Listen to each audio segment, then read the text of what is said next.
Hello guys, this is your friend and we are back with a new fanfic. Which is what if Naruto became Hellfire Reaper after death and built powerful harem with Haku, Hinata and Anko. Part 1. And if you enjoy this fanfic then please press the like button and subscribe to my channel for more fanfic like this and comment for next part. And now let's start the fanfic. Excuse me, sir, you are resting on the herbs I need. Ocean blue eyes opened drowsily at the sound of the voice coming from above him, and once they focused, the sight of a pale girl, no older than himself, was staring down at him. Uzumaki Naruto had just spent the entire night trying to walk up the bloody tree he was currently leaned upon, and while he succeeded, he was plumb tired from it.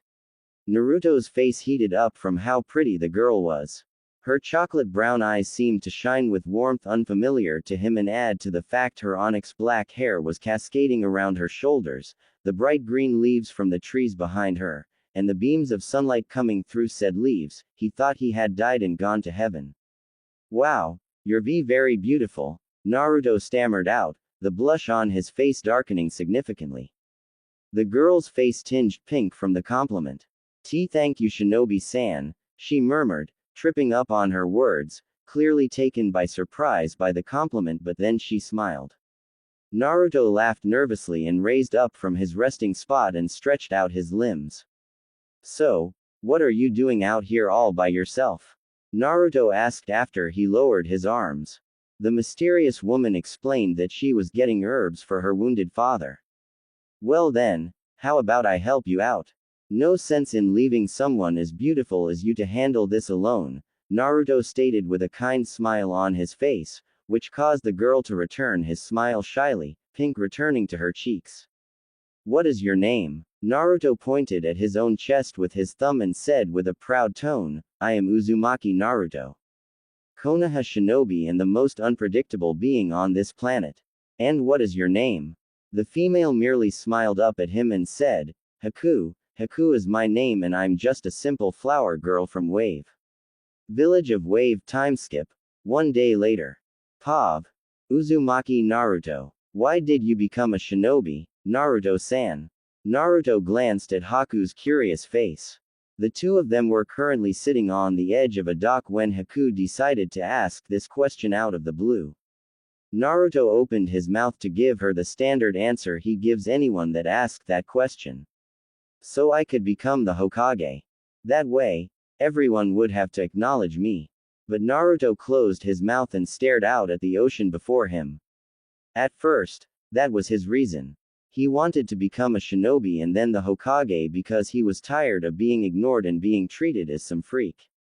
He knew the reason why everyone treated him this way now, but that didn't mean anything to him. He wanted to prove that he was not the Kyuubi no Kitsune to Konoha, and that is why he was a shinobi. But now things were different. He still wanted to be acknowledged by his village, but now that was no longer the driving point of his shinobi career.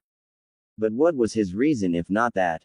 I honestly don't know anymore, Naruto replied with a small sigh leaving his lips.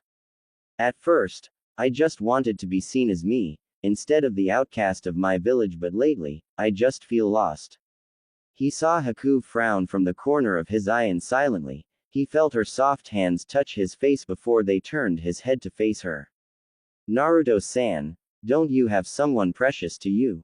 Someone that you would be willing to fight and to die for? Haku asked softly. Naruto narrowed his eyes in thought before he replied, well, not really, I'm the outcast in my village. Everyone hates me for something I couldn't control, I don't really have anyone to fight for. Let alone die for. He could tell that Haku was not pleased with his words, but he was being honest with her. Sure, he had some friends, but they weren't really there for him when he needed them. And one could say Iruka or Konohamaru, but Iruka could always defend himself and Konohamaru was the Hokage's grandson. They didn't need anyone fighting or dying for them. Naruto-san, maybe that is why you feel lost. You feel as if you don't have a purpose, Haku stated to him gently. Naruto nodded at this, finding truth in her words, but then he asked, then can you help me find my purpose? Haku seemed stunned by this question, but he then watched a tender smile form on her face. I'll be glad to east. Village of Wave timeskip 4 days later. Pav. Uzumaki Naruto. Naruto was walking around Tazuna's village with a large grin on his face. It had been 4 days since he met Haku, and so far, he had found himself really liking her. The two would meet up every day in the forest to collect herbs for her father and just talk for hours on end until his sensei and teammates came wandering out to start their training. He found himself telling her of all of his friends and fun times he had in Konoha, and each time he managed to get a laugh from her made his heart skip a beat. But while everything was going well for the two of them, Naruto still hadn't found that purpose Haku said he was missing. I won't give up hope though. I'll find my purpose sooner or later, Naruto said to himself with a grateful smile on his face. But that's when he happened to come across Haku handing out soup to some of the starving children in the village. Naruto watched her for a few seconds, clearly touched by the sight, and decided then and there to do something special. That's when Naruto noticed a large amount of many kinds of flowers growing in front of a long abandoned home and quickly went to work in pulling them out of the ground, cutting the roots off with his kunai. He hid the modest-sized impromptu bouquet behind his back and walked up behind Haku and said, "Hey." He watched as Haku jumped and instantly turned around a lot quicker than a regular girl should, but then when she saw him, Haku huffed and exclaimed, "Ah. Naruto-san. You scared me." Naruto smiled while Haku glared at him with a small pout.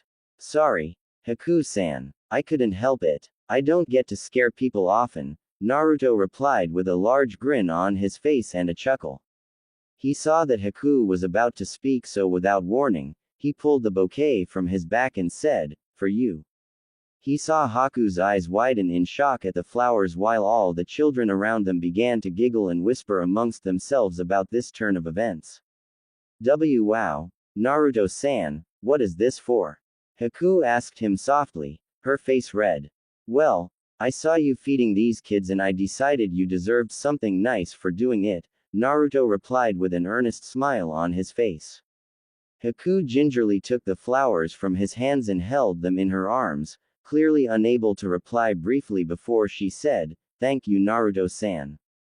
I didn't do this just to get a reward, I did this to be able to help these starving people, it was the right thing to do. I knew that Haku-san, but still, I wanted to give you something to show my appreciation for you doing this," Naruto replied before he muttered, "I just wish someone had done this type of thing to me sooner." He knew Haku had heard his mutter due to the sadness that appeared in her eyes, but before she could commit, Naruto masked his own sadness with a large smile and said, "Move over, I'm going to help. No sense in leaving a pretty woman to do this all alone." Naruto realized right then and there that making Haku blush was going to be so much fun. Village of Wave timeskip. 1 week later. Pav. Uzumaki Naruto. It's nice of you to walk with me on this night, Naruto-san, Haku told him with a small smile on her face, her hands clasped behind her back while Naruto's hands were comfortable in his orange jumper's pockets. Naruto snorted at her words and responded, "When a beautiful girl asks if you wanna walk with them, you say, yes, in an instant. That's what my friend Kiba always told me." He heard Haku giggle beside him and he couldn't help but blush at the sweet-sounding music she had just made. "If you continue to flatter me, Naruto-san, I might start to believe it." Naruto instantly turned his head in alarm. She didn't find herself beautiful. "You must be kidding, Haku-san. You are very beautiful. Who would lie about something like that?" Naruto asked, his tone showing no amusement in her words. Naruto watched as Haku's pace slowed to a stop as she lowered her head and said, "You'd be surprised." Naruto didn't know what compelled him to do what he did, but before he could stop himself, his hand gently caressed her cheek before he tilted her head up, forcing her to look into his eyes. "I am surprised because they must be blind as bats, I mean look at you. Silky, long black hair, pale skin, huge warm brown eyes, and not to mention how nice you are very beautiful," Naruto told her genuinely. "Why you continue to flatter?" Haku muttered, but Naruto wouldn't let her finish. "I'm not trying to flatter you, Haku-san. I only speak the truth. I mean seriously. You're not only beautiful on the outside, you're beautiful on the inside as well. Ever since I met you, you have been doing nice things.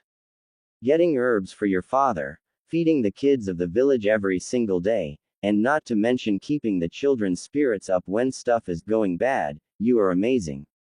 I don't feel amazing. I've done a lot of terrible things for my precious person. I just want to do something good for once, Haku stammered softly, making Naruto frown a bit.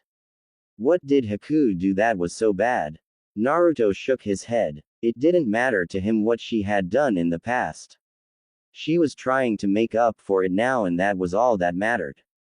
Hey, it doesn't matter. You did some bad stuff in the past. I don't know how bad it was, but you being here and doing good is all that matters, Naruto said with a gentle smile on his face.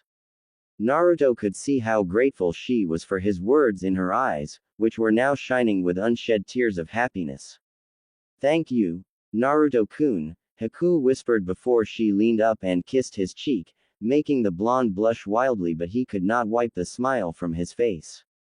It's no problem, Haku-chan. Now come on, I can't wait for you to meet my team, Naruto murmured softly before he and Haku started to walk back toward Tazuna's house. But this time, Haku's hand slowly grasped his own, causing him to look at her with a large grin on his face, which she returned with a shy smile. But as he looked at her, he felt something in his heart shift to unknown territories. But what did this mean? Village of Wave timeskip 2 weeks later. Pav. Uzumaki Naruto. And that's the last bowl of soup for today, Naruto said with a kind smile on his face as he handed over the final bowl to a small little girl in torn clothes. The little girl took the bowl and gave Naruto a small hug around his waist and said, "Thank you, Whisker-kun." Naruto smiled and patted her head gently. "It's no problem at all. Gotta keep my favorite gal well fed." The little girl's face lit up like a Christmas tree when he uttered those words, and with another hard hug, the little girl ran away, leaving Naruto and Haku alone. "You are too sweet, Naruto-kun," he heard Haku say from behind him. Naruto turned around and faced the smiling Haku and smiled at her words. "Aw shucks, I just wanted to bring some light to her day." "I'm glad it made her happy," Naruto replied while leaning on the wooden stand that Haku had created. He noticed a wide smile overcome Haku's, and it made a gentle smile appear on his face. "It seems it has made you happy as well," Naruto noted. "It does. These children have seen so much pain and suffering. To be able to brighten their day as you did makes me uncontrollably happy," Haku replied as she sat down and leaned on the other side of the wooden stand. Naruto remained silent for a few moments, his eyes gazing at the unfinished bridge that was nothing but a silhouette against the setting sun. She was right. These children had seen nothing short but pain and suffering when they were only supposed to know happiness and fun, and it wasn't just the children. Everyone in this village deserved to be happy, but instead, the ruthless tyrant had snuffed out their hope, their dreams, and for what? Money. Power. It didn't matter what the reason was. "Haku-chan," Naruto said suddenly, catching the attention of the girl across from him. "I realized what my purpose is, why I want to stay a shinobi."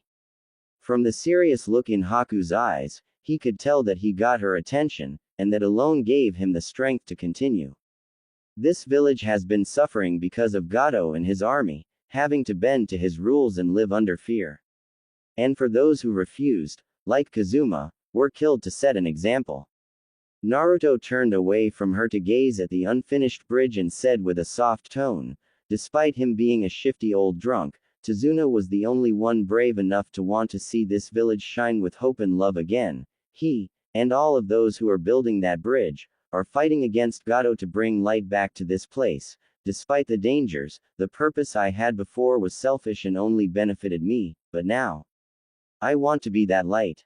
Naruto then turned back to Haku, who had a mixture of happiness and sadness on her face, and said, "I want to be the light that ends the suffering, not only for this village or even my own, but for the world. I want to be the light that shines even through the darkest of nights.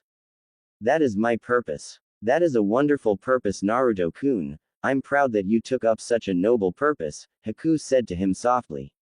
Naruto blushed at her words and gingerly took her hands into his and said, but I can't do it alone. I want you to help me bring that light as well.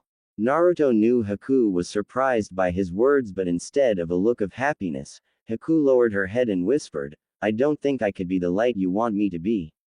Naruto saw a small tear escape her eyes and trail down her cheek, and slowly, he brought up his left hand to wipe it away with a small frown on his face. Anyone can do good in the world, Haku-chan. It doesn't matter what happened in the past, Naruto told her gently. He watched as Haku looked up at him with a mixture of fear and hope in her eyes as she asked, do you really think so? Do you really think I could be redeemed for all the pain I've caused? I do, Naruto replied instantly, brushing away another tear that strayed from her eye. Haku gave him a breathtaking smile that made his heart skip a beat, and that was when he realized the answer to another question Haku had asked. Naruto-san, don't you have someone precious to you? Someone that you would be willing to fight and to die for? I think I do, Haku-chan, and it's you, Naruto thought to himself before he took the plunge and pecked her lips softly. He felt her body seize up with shock the moment his lips connected with hers, but before he gave her the chance to do anything, he pulled away with reddened cheeks. Neither of them said a word for what seemed like a lifetime before he noticed that a soft smile began to form on her face, and just as he did before, she leaned up and kissed his lips, returning his affections. Village of Wave timeskip 1 week later. Pav. Uzumaki Naruto. Haku-chan, I won't be able to help with the food stand tomorrow, Naruto whispered sullenly as he stared up at the crisp clear night sky, a frown on his face. Haku, who had her head resting on his shoulder and her hand in his, remained silent. Despite only knowing her for 2 weeks and some change, he was able to read her like an open book, and he could tell she was really upset about something. She had been like this since the moment she showed up, and no matter what Naruto said or did, she wouldn't open up to him at all. So instead of waiting for her to respond, Naruto whispered, I should be glad you know. When that scroll was delivered, my team was excited because all of this would be over and we would finally be able to go home, and yet. I'm not happy at all. Naruto sighed as he felt Haku's grip on his hand tighten, but that didn't stop his words. You have no idea how happy I have been here. Sure, I miss Konoha, but here, I didn't feel like I wasn't wanted. Everyone, from the adults that joked around with me while my clones and I worked on the bridge, to the little kids that we fed, to you, all of you guys have been amazing to me, but once we defeat Zabuza and his partner, I'll have to leave here, leave you. It was then that Naruto felt Haku move away from him in order to stand on her 2 feet, still completely silent. For a moment, he thought he had said something wrong. That he was going to scare her away, but when he saw her shoulders shaking and heard a sob leave her lips, he knew he had said the wrong thing. But as he stood up after her, Haku said, I don't want you to go tomorrow. Naruto felt his heart clench up at how upset she sounded, but Naruto knew that this conversation would only get worse, so he had to power through it. I can't let my teammates down. They need me there, Naruto responded, his hand reaching out to Haku's shoulder, but the next words she said stopped him cold in his tracks. You don't understand. I don't want to fight you. Haku. What do you mean by that? Naruto questioned, clearly not understanding what she was trying to say. Fight him? Why did she not want to fight him? Tomorrow, he would be fighting Zabuza and his partner. What did she have to do with it? No, Naruto whispered, her words finally hitting him. Please, don't tell me, Naruto gasped out, his heart aching in both sorrow and terror as he stared at Haku's back. I have done a lot of bad things for my precious person, Haku started, without turning back to look at the genin. Zabuza-sama took me in when my real father killed my mother and tried to kill me because of my Kekkei Genkei. He gave me purpose, and all I ever wanted was to be his tool. I wanted to fight for his ideals and his dreams, to die if he ever needed it of me, Haku told him with a shaky voice, trying to keep the sobs at bay. Naruto couldn't believe this. Haku, the very same Haku he had been kissing and cuddling and helping feed the children day in and day out, was Zabuza's accomplice. The very same accomplice that he would be fighting tomorrow. Why didn't you tell me? Naruto asked her, a look of hurt on his face. Haku turned around to reveal the tears pouring down her face, causing Naruto's face to morph into a frown. I couldn't. No matter how many times I wanted to tell you, I couldn't. I was scared of hurting you. Haku fell to her knees and sobbed into her hands. I didn't want any of this. I didn't ask for my heart to be taken by my master's enemy, and yet here I am. Kneeling before my enemy, my heart solely in his hands. I've never been terrified like this before. I want to obey Zabuza-sama, but I'm scared. I'm scared that I might have to kill you.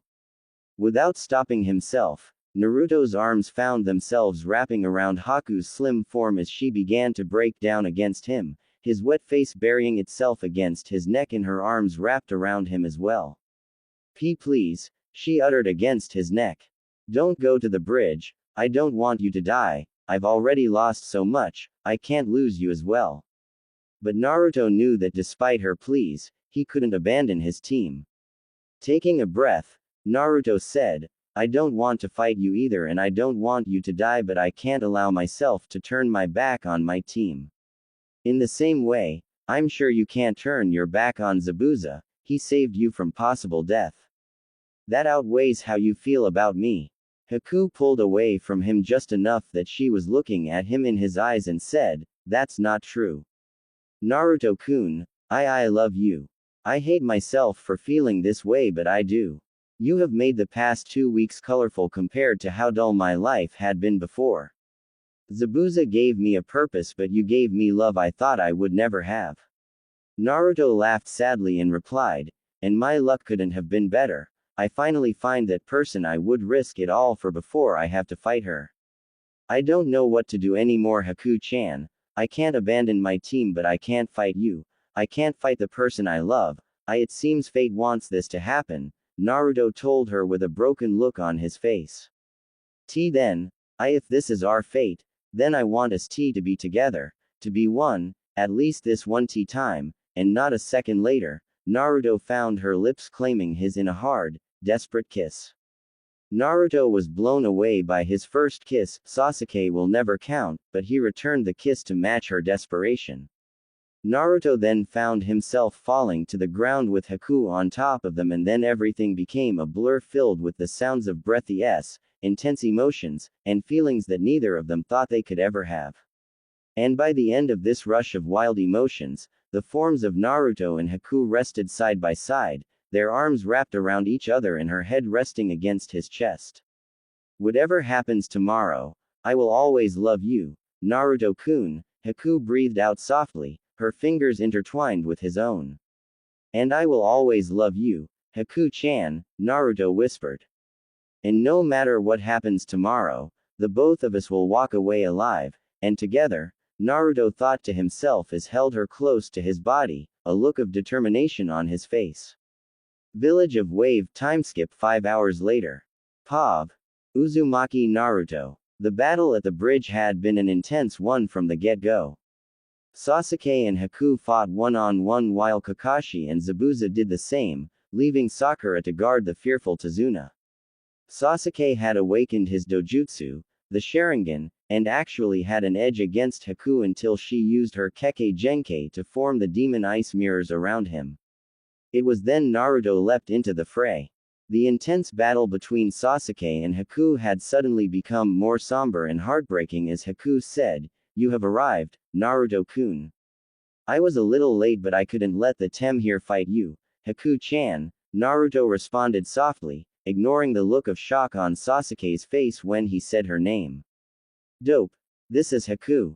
The same Haku that has eaten with us dozens of times?" Sasuke asked in horror, his hands shaking in terror. "The very same Tem, but you no longer need to fight her. I will take over from here," Naruto replied, his gaze leaving Haku's to glance at his teammate.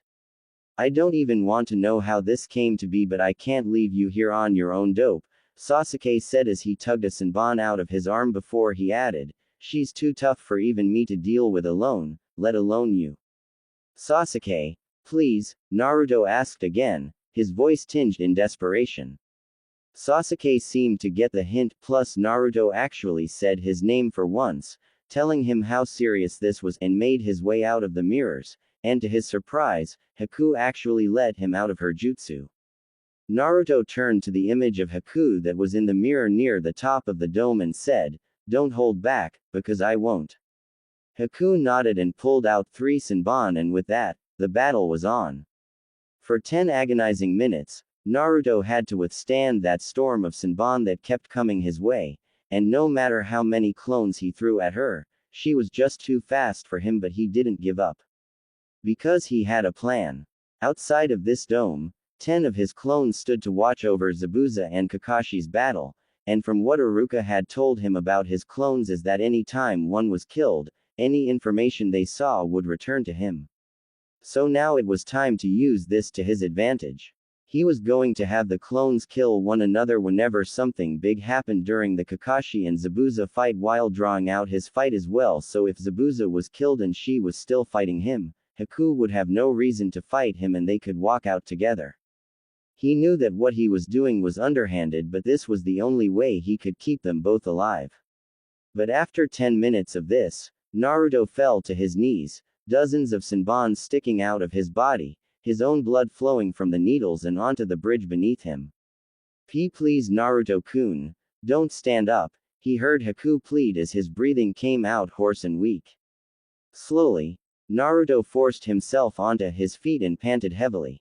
I'm not done yet," Naruto growled out weakly, his entire body shaking from the pain he was in, but he would not allow himself to give in yet.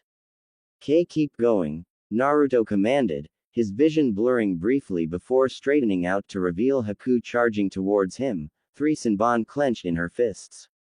Naruto leapt forward, summoned a clone, which pushed him away, and took the Senbons in the chest, leaving the real Naruto free to punch Haku in the jaw as hard as humanly possible, causing her mask to crack. Naruto and Haku both slammed to the ground, neither of them willing to move. One out of the pain of many needles in his body, and the other being unable to continue this fight further. Naruto forced himself up to his knees and started to tug the various Senbon out of his body while Haku continued to lie on the bridge, not bothering to move. Naruto turned to Haku and pushed himself up to his feet but stumbled back to the ground hard. Well, this isn't looking too good, Naruto groaned out as he pushed himself off the bridge. His legs were a bit numb, but Naruto would force himself through it. Suddenly, an image of 2 dogs holding Zabuza by the arms while Kakashi prepared some type of jutsu appeared in his head, and it made Naruto grin slightly. He just had to stall just a little bit longer. Naruto got back on his feet and took 3 stumbling steps forward to Haku before he fell down to one knee, but he was close enough to hear sobbing coming from behind her mask. "Haku-chan," Naruto said while he reached out to her and removed her mask, revealing her tear-streaked face. "I couldn't do it," Haku said immediately, not caring if her mask was removed from her face. "Zabuza-sama told me to kill you, but I couldn't. I couldn't kill you at all. I failed him, but I am happy that I failed him, and that makes it so much worse." Haku then turned to Naruto and asked, "If I can't even obey my master's orders, how could ever help you in your cause to bring light to this world?" Naruto could see how torn up she was about her love for him and her loyalty to her master. She looked so lost and scared that it made his heart hurt. The sounds of chirping birds were heard echoing from the mist that was cast over the bridge, and an image of Kakashi holding what looked like a damn ball of lightning in his right hand appeared in his head. "Haku!" Zabuza suddenly shouted, causing Haku to clench her eyes shut, her hands covering most of her face. "Don't go, Haku-chan," Naruto said with a look of fear on his face, knowing that deep down, he wouldn't be able to stop her. I have to do it. I can't let him die," Haku muttered with a sad smile on her face. Naruto felt her cold hands brush up against his cheek. "Maybe it's better this way. I can fulfill my promise to be a better tool, and to make sure that you stay alive," Haku whispered before Naruto felt her whisk past him as quickly as possible. No, I can't let that happen. Naruto thought wildly as he twisted his body and attempted to run, but he found himself slamming to the ground hard.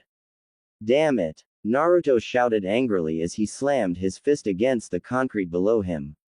He couldn't allow her to die. This world needed kind-hearted people like her in it. He was just the village pariah who everyone hated. He had no future. He had nothing. What kind of man would he be if he couldn't keep the woman he loved alive? I need to get up. Naruto screamed as his fist slammed against the ground again, anger continuing to pour into his veins.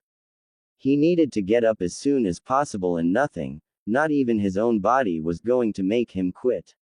With a roar filled with raw determination, Naruto felt a fiery burst of chakra fill his veins. The Senbon that was trapped in his legs exploded from his body, and the numb feeling he had in his legs was no longer there. Like a bat out of hell, Naruto charged through the mist at such a high speed, his feet were gliding over the ground. The sound of the chirping birds was growing louder to his ears, but it sounded like it was moving as well. Almost there. I have to stop it. Naruto raged within his head as he pushed his speed to the highest level until his eyes gazed upon the image of Haku, standing in front of the limp-armed Zabuza as Kakashi's lightning-covered hand aimed at Haku's chest. Just one more push, Naruto thought, as a burst of chakra managed to get him between the arm and Haku herself. Naruto had no time to breathe a sigh of relief, however, because a searing pain shattered his right shoulder blade all the way to his chest. Oh my god, Naruto! His sensei screamed into his ear in horror at what he had just done, but Naruto didn't care. All he was concerned about was Haku, who seemed to be horrified at him being in front of her at that time. Barely made it, Naruto wheezed out, blood dribbling from his mouth as he gave a weak smile to the nuke nin before him. Naruto then felt the arm within his body being forcibly pulled out of his body, forcing his body to fall back to the ground with a wet, disgusting smacking sound. No, Naruto-kun! Haku screamed in horror as she fell to Naruto's side, tears pouring out of her eyes at the fact that Naruto had taken the bullet for her. Why did you do this? She demanded angrily, her hands clenching his torn orange jumpsuit. Needed to do it, Naruto wheezed out weakly, his eyes trying to keep focused on the teen before him. Haku's forehead met his bloody jacket as she screamed his name in agony. Naruto was grateful for the loud scream because he was just going to drift off. Kakashi, sensei, sorry, Naruto panted out, his eyes pupils fading in and out as he tried to stay as long as possible. Why did you do it, Naruto? Kakashi asked solemnly, unable to understand why he had done what he did. For the enemy to boot.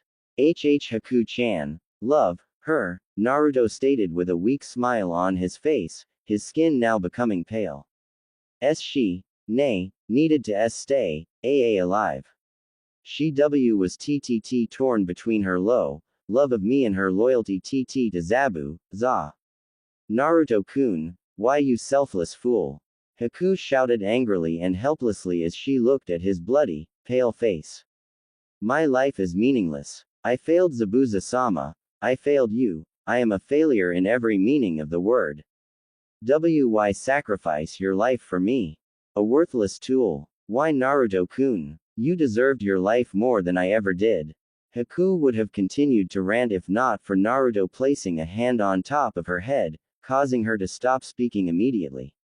What good wou would I be, if I let my precious, son die? Naruto breathed out with a smile before he leaned his head back and let out a final breath. The last thing his eyes laid upon was the blue sky above. Unknown location. Pav.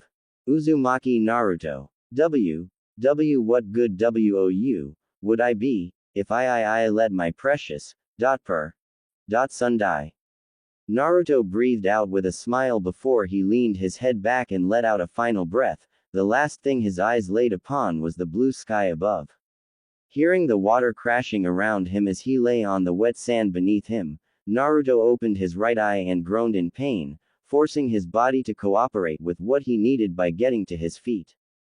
Rising to his feet, Naruto was surprised to feel that the injuries he sustained from earlier were no longer there, but as he truly looked around, he felt something was wrong with this scene. While the sun itself was glowing a faint fiery orange in the middle of the sky color itself was a midnight blue, but the stars above were also fiery orange. It was like staring at fireflies. He had to admit, despite knowing something was wrong, he enjoyed the sight of the world around him. The lake was crystal blue and the sand beneath his feet was white and not too hot, and the island itself was very lush and green. But where am I? Naruto asked himself. You are in my domain, Uzumaki Naruto. Hearing the unknown voice, Naruto turned to see a man with medium-length black hair along with a medium-sized beard, but the thing Naruto noticed the most was the yellow and black garb that the man wore. Come, join me in having some tea, the man told him, motioning the genin over with a motion of his head. Naruto walked over to the sitting man and sat down across from him and said, "Thanks. I didn't want to stand there too long." The man chuckled and poured Naruto some tea, which Naruto accepted and sipped. "It tastes good," Naruto said with an approving smile on his face. "It should. It was my mother's recipe," the man responded with a small chuckle. "But I have wasted enough time. You are in the realm between the living and the dead." "Ah, I see, that's not easy to hear," Naruto replied stoically. He really didn't know how to respond to knowing he was close to both life and death. "So, what's keeping me alive?" Naruto asked softly. "The demonic entity within you is working hard to save you. I must give it credit. It does not want to die," the man responded with a small shake of his head and a chuckle.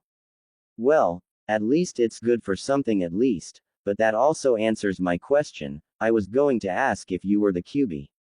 The man laughed at this and shook his head. I am a different being altogether. I was not aware that I would find myself in this position after a large percentage of my soul was recycled into yours." Explain, Naruto said with a stare. "Yes, I shall," the man said as he stood up and looked at the sky. "My name is Hisashi Hanzo, and during my time alive and undead, I went by another name. My name was Scorpion and I, Uzumaki Naruto, am the remains of your old soul." Unknown location. Pav. Uzumaki Naruto. Naruto stood flabbergasted at the news he just received. "I'm sorry. Did you say you were a part of my soul?" Naruto exclaimed. The man nodded, clearly amused despite the situation they were in. "Can I get some sort of explanation, please?" Naruto requested with a stare. "Because today has been a lot and this is just..." "Oh boy, I understand what you mean all too well," the man said as he stood up and looked at the sky. "My name is Hisashi Hanzo, and during my time alive and undead, I went by another name. My name was Scorpion and I, Uzumaki Naruto, am the remains of your old soul." Naruto had heard a lot of things in his life, but this was a new one. This man before him stated that he was his old soul, but that shouldn't be possible. How can that be possible? Naruto asked with a distrustful gaze at the man before him. "I was always told that every man has a soul unique to him." Hanzo nodded in agreement then said, "And that is true, Naruto, but what you don't know is that there is a balance. For every life that ends, another begins, and whenever a new life is born, a new soul is created along with it. While the life that ends has two destinations, the heavens are to the netherrealm or hell as you know it." Hanzo crossed his arms and began to explain. "Normally, these two paths do not overlap, because as you said, a soul is unique to the new life, but there is a small window that appears between the death of a being and the birth of a new being, and if it happens between that nanosecond window, the soul of the recently deceased becomes reconstructed into a blank slate. At least, that was what should have happened." Naruto quirked an eyebrow, clearly wanting the man before him to continue. "When I pet on, my soul was reconstructed into your own, but somehow, I remained dormant deep within the recesses of the soul, until now," Hanzo told the youth, a troubled look on his face. "And, well, that is something, but you look troubled about it," Naruto noted. "Shouldn't you be happy that you are back?" "I know I would be. I am troubled because this spells death for us both and not just physically," Hanzo replied sharply, his eyes narrowing down at the blonde in front of him. This meeting was never to happen. I'm sure I was to remain dormant until your ping where things would have progressed naturally, but because I returned, it's causing our soul to fracture. That's bad, but how bad? Naruto asked with a fearful tone in his voice. When a soul fractures for any reason, it only has 10 minutes to heal that fracture before it becomes unstable until it shatters like GL. When that happens, the very existence of that being is wiped from the memory of every living person that being has ever met, but what happens to the shattered soul remains a mystery, Hanzo replied with a stoic tone. Naruto's eyes widened in horror at the words that were just spoken from his past life. Not only was this causing his body to die quicker, but if that did happen, they would be erased completely. That can't be. You said that a soul goes to heaven or hell. Not erased. Naruto shouted, panic written across his face. Yes, I did. A soul. Meaning one. When I was awoken, our soul split in half to accommodate my consciousness, and a body cannot operate with a fractured soul, Hanzo replied instantly. But what about the Kyuubi? It's a living, breathing demon inside of me. It has a soul. Can't it heal us enough for this to not happen? Naruto exclaimed. The Kyuubi, although she has limitless amounts of chakra that can perform many miracles, her chakra cannot heal a fractured soul, nor can her soul fill in the fracture, Hanzo answered as his eyes gazed at the sky above. It seems the shattering is starting, Hanzo cryptically noted. Naruto followed Hanzo's gaze to the sky, and the first thing he noticed was that the orange sun that was previously in the sky had become pitch black, and within it was white spider web cracks within it. And those cracks were spreading. So there is nothing we can do then? Naruto asked, overwhelming sadness filling his heart as he watched the cracks slowly making their way from the sun and onto the sky around it. We're stuck watching ourselves being sent to oblivion. Hanzo remained silent for a few moments before he said, not quite, there is one thing we can do that can fix this. Naruto's hopeful eyes latched onto the man, his voice almost quivering as he asked, how? How can we stop this? Hanzo remained silent for what seemed like several lifetimes before he turned his head to look at the blonde. The only way we can fix this is to become one once more. That's it. That sounds very simple. Do I have to fight you or something? Naruto asked, his voice now stronger than it was before. Hanzo shook his head slowly, dashing Naruto's hopes. What I mean by, to become one once more, it doesn't mean us fighting for control. In fact, fighting would only hasten the fracture, hence why I did not fight you immediately upon awakening. If that wasn't the case, you would be dead right now, Hanzo said with a wry smirk on his face before he became serious once more. Now that my consciousness has returned, it brought forth everything I was. My abilities, my skills, my personality, and my memories, Hanzo explained before he looked away from the blonde. I introduced myself to you as the remains of your old soul, but that is no longer true. I am now half of this new soul, and you have become the same.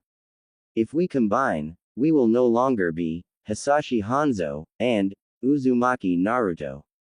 We would become a new being altogether, Hanzo finished, his head lowered to the ground. Naruto merely shrugged and stated with an airy tone, that shouldn't be too bad then. I mean, you seem like a somewhat normal guy. How bad could your past really be? The moment those words left Naruto's mouth, Naruto felt something in the air change. It was as if the heat was turned up in the entire area. You don't know the words that you speak, Hanzo gravely whispered, his back turned to Naruto, who was confused by the older man's words. The heat around the area spiked up tremendously after Naruto spoke, and for a moment, Naruto was confused. Where was this heat coming from? Just then, small amounts of fire particles began to rise into the air around Naruto and Hanzo, making the former look in alarm. Naruto didn't know what was going on, but from the way it looked, it was like they were rising from hell itself. Naruto turned to Hanzo, who was eerily quiet this entire time and was about to open his mouth when a large burst of flame erupted from out of Hanzo's body, causing Naruto to fly back onto the ground. What the hell is going on? Naruto shouted as the echoed roar of Hanzo was heard from the large tower of fire that had warped around the man. Without warning, the fire quickly dispersed from around the man, but when the figure turned around, Naruto received a shock. The figure was wearing two black and gold greaves which had a gold scorpion design along with baggy black pants that held a large silver belt with a skull in the middle of it. Coming from beneath the belt was a gold-colored sash with a gold-colored metal trim that hung down to the figure's thighs. The figure's chest had two thick wide gold armored straps that were across his bare chest and went down behind the belt, which was presumably attached to the sash, but on both straps of armor were two lines of 3 golden spikes with a single spike underneath the 2 lines. Also on the figure's chest were large chains that were attached to the shackles around the neck of the figure and the sides of the belt.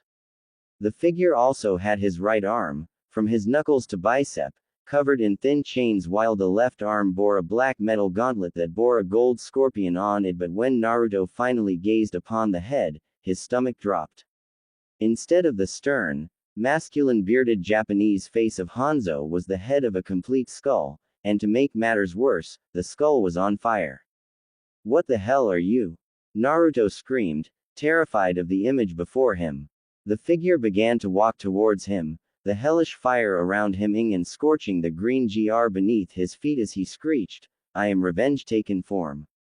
I am the result of destroying and rebuilding one's soul from the flames of the netherrealm itself. I am the ultimate force in death and destruction. I am Scorpion, the undead wraith of Hisashi Hanzo." Scorpion grabbed the terrified Naruto by his jacket and got his face close to Naruto's own and shouted, "You think, in your tiny human mind, that what I've gone through was just rough? You do not know the words that you speak. I have battled mortals, demons, demigods, and even gods themselves. I have died, been undead, and returned to life. I have seen things that will make your soul weep for eons. I know the pain that you wouldn't wish on your worst enemies, and you dare try to lessen the impact of my misery." Naruto was so scared and speechless that he couldn't even process the words coming from the undead specter's mouth. All he could do was stare into the eyeless, flaming sockets of the skull before him. You are speechless before the image you see before you. Imagine being forced into this form. Imagine all that you know being stripped away from you through waves of agony, rage, and despair by means of bathing in the fires of hell. Imagine drowning underneath your own revenge as the screams of your wife and son as they are being murdered inside of your head repeatedly while you are unable to save them. I can't. Naruto screamed out, tears streaming from his face from both fears of the warrior before him as well as the pain coming from the echoing voice attached to said warrior. The skull laughed darkly and replied, "You will," and with those words, the world around Naruto was enveloped by the hellish storm of flames, but instead of being burned, Naruto found himself falling through the memories of Hanzo, Scorpion. Naruto could see it all. Naruto was forced to watch all of the happiness Hanzo had from the moment he was a small child to his time as a grown man and the leader of his clan, the Shirai Ryu, with his beautiful wife Kana and his infant son by his side. It was then Naruto watched as a bunch of warriors in blue stormed through the clan and kill everyone there. He watched Hanzo fight valiantly, but he was killed by the Lin Kuei in Sub-Zero, his head and spine ripped from his body. The last image Hanzo saw was the frozen corpses of his wife and child. Naruto then watched as Hanzo was tortured and tormented for ages until the necromancer Quan Kai twisted and shaped the broken soul of Hisashi Hanzo in the flames of the netherrealm to give birth to Scorpion, all while promising the spirit by helping him gain his honor and avenge his fallen clan and family. With wide eyes, Naruto watched as the thunder god Raiden urged Scorpion to defeat but not kill Sub-Zero, promising him that he would make a request to the elder gods to bring the Shirai Ryu and the Hellspawn's family back to life, but only if Sub-Zero remained alive. Scorpion contemplated Raiden's offer of bringing his clan back to the world of the living and eventually looked towards Raiden and silently nodded his consent. Scorpion was finally confronted by his rival, Sub-Zero, who showed great disrespect to Scorpion and his clan's memory, which enraged Scorpion, who immediately took both of them to the Netherrealm, where they engaged in combat. In the end, Naruto saw that Scorpion emerged victorious and decided to spare Sub-Zero's life, only to have Quan Kai appear, ordering Scorpion to kill Sub-Zero. Remembering his bargain with Raiden, Scorpion refused, stating that Sub-Zero had been defeated. But the Necromancer decided that it was now the time to replay what happened to Scorpion, and that proved to be effective because in gruesome detail, Naruto watched as Scorpion gained his vengeance on Sub-Zero, even as the Cryomancer screamed his innocence. And because of this, the deal between him and the Thunder God was done. Scorpion was hardly satisfied and chose to continue fighting for Quan Kai. Naruto spiraled through the years of horror that Scorpion had caused in the name of the Necromancer who had molded him, and all that Naruto felt while he watched Hanzo's life up until his final death was nothing short but violence, loneliness, self-loathing, and it was hitting a huge target in Naruto's heart. Despite the bright spots in Hanzo's life, such as Takahashi Kenshi talking him out of suicide and training his son, Takahashi Takeda, Hanzo always remained alone until his dying day, and that was a fate that Naruto wouldn't wish on anyone. Suddenly, the flames around him faded away, to reveal Hanzo in front of him instead of Scorpion, but the man seemed to have a look of concern on his face. "I apologize. I lost my cool," Hanzo said calmly, but the worry in his eyes was evident. "And no, don't be," Naruto softly said, trying to shake the ACH in his heart. "It's funny, I was forced to watch everything about your past, and yet, despite the gore, the horrible images of hell and other things, there was one thing consistent."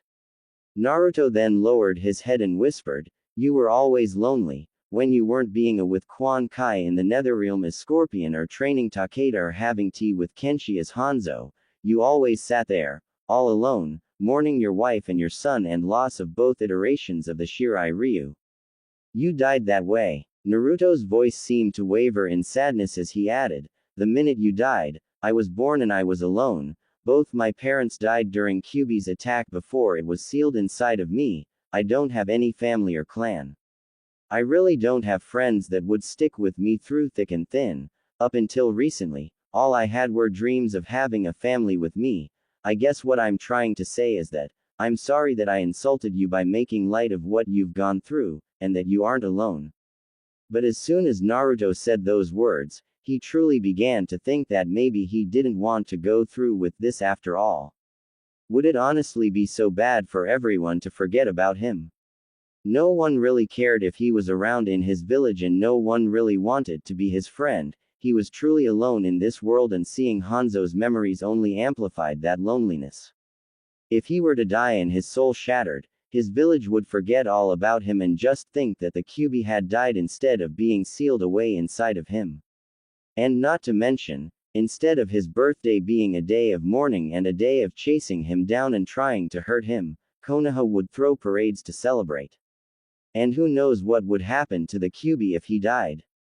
He didn't know if the Kyuubi would die as well or just be sent back to hell, but she, from what Hanzo said about her, would still be gone from this realm. It just felt as if everything good would happen if Naruto had just died. Seemingly unaware of Naruto's bitter thoughts, Hanzo lowered Naruto to the ground and softly chuckled.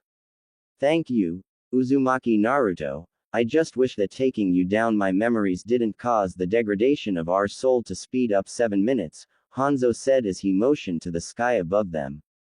The entire sky was now right, and small pieces of the sky were falling down to the ground sporadically. "How?" Naruto harshly yelled. "That is my fault. Letting Scorpion take control burns my soul's energy.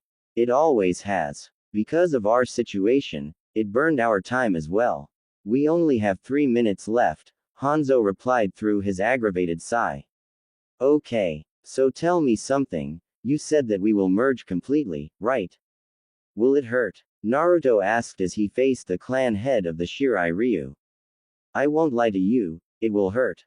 Despite being human during the end of that war against Shinnok, the hellfire of the Netherrealm still coursed through my veins. When we combine, it will rebuild you from the ground up, but it will feel like your very soul is burning in a lake of lava," Hanzo answered. "Well, that's great," Naruto sarcastically muttered. While he was pretty shaken by what he had seen, Naruto couldn't allow himself to die here. There was too much he had to do. So much he had to say. Not just to his team, but to Haku. The reason Naruto was going through all of this in the first place.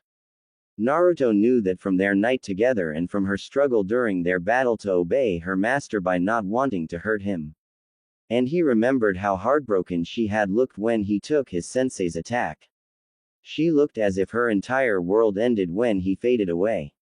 He had a chance to go back and make her happy. And that was more than enough for him. With a steel resolve, Naruto gave a small smirk and told Hanzo, "I don't think that will be any problem, Hanzo. I actually expected that could happen considering us merging everything. I do have to say, being reborn by the flames of hell, talk about something I never expected to say in my lifetime. Well, any other side effect that could occur? I don't know," Hanzo answered. "You don't know?" Naruto asked, stunned by this admission from Hanzo. Hanzo sighed at this and said, "Despite learning all of this from Ermac after Kenshi converted him to our side and then Raiden moments before it all ended, I never got into the specifics. I never thought this could happen at all, but I do know this. When we merge, every last detail about us will come together. Now I do not know if my personality will overpower yours or vice versa. All I know is that if we don't do this now, we will never get another shot." Hanzo then held out his right hand and said, "It's time." "I don't think shaking hands will solve anything," Naruto said with a blank expression. At that moment, Naruto felt the return of the intense heat returned along with the fire particles beginning to float up from around them, making Naruto a little wary, considering the last time this happened, he was looking at a flaming skull. "I'm not holding out my hand for a handshake," Hanzo said with a serious look on his face. Naruto then saw a of fire shoot around Hanzo before an aura of fire formed around him. "I'm preparing myself for the merging of our fractured soul. I don't know what will happen from here on out, but we will see this through, unless you'd rather back out now," Hanzo explained. "Truth be told, I don't like the idea of coming out of this as someone new, but it beats being erased from all existence and other unknown factors. Whatever happens, I get to see Haku-chan again, I get to keep my promise to her and the people of Wave, and that is all that truly matters." Naruto shouted and clasped his hand with Hanzo's outreached hand. The moment their hands connected, the fire roared to life around the two of them before making a full circle around them, but before the fire fully engulfed the two of them, the last thought running through Naruto's pure mind was, "Don't worry Haku-chan, I'm coming back to you, I promise." Village of Wave. Pav. Hitaki Kakashi. Kakashi had seen many things in his day. He had seen his father's dead body. He had seen the horrors of war. He had seen his teammates' blood on his hands after he struck her down with his Reikiri. But the one thing he had never seen before was one shinobi sacrifice their life to save their enemy. And to make it stranger, the enemy was currently sobbing into his chest. "Kakashi, sensei, sorry," Naruto panted out, his eyes pupils fading in and out as he tried to stay as long as possible. Unfortunately, the shinobi that had done it was his student, the small child he had watched over since the early days of his Anbu career. "Uzumaki Naruto. Why did you do it, Naruto?" Kakashi asked solemnly, unable to fully understand why his student had taken the blow for his enemy. Haku-chan, love her," Naruto stated with a weak smile on his face, his skin now becoming pale. Kakashi's eyes widened at this admission, able to connect the dots that were left by his dying student.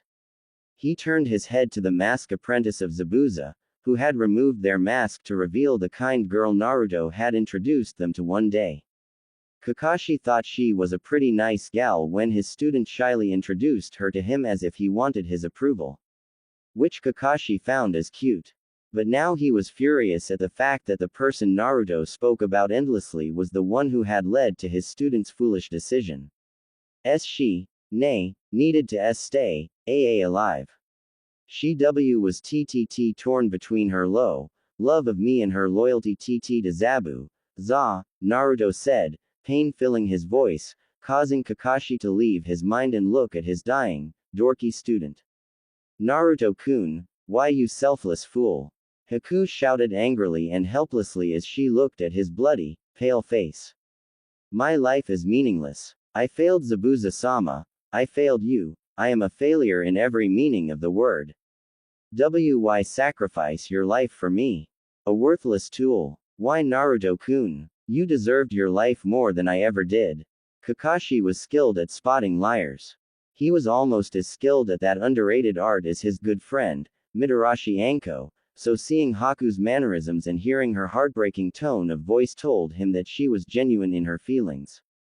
But then again, she was working with Zabuza of all people, who possibly taught her how to lie so seamlessly, that she could even fool himself or Anko if they ever met.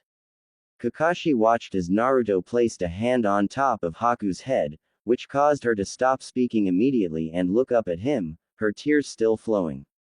What good would I be, if I let my precious, son die?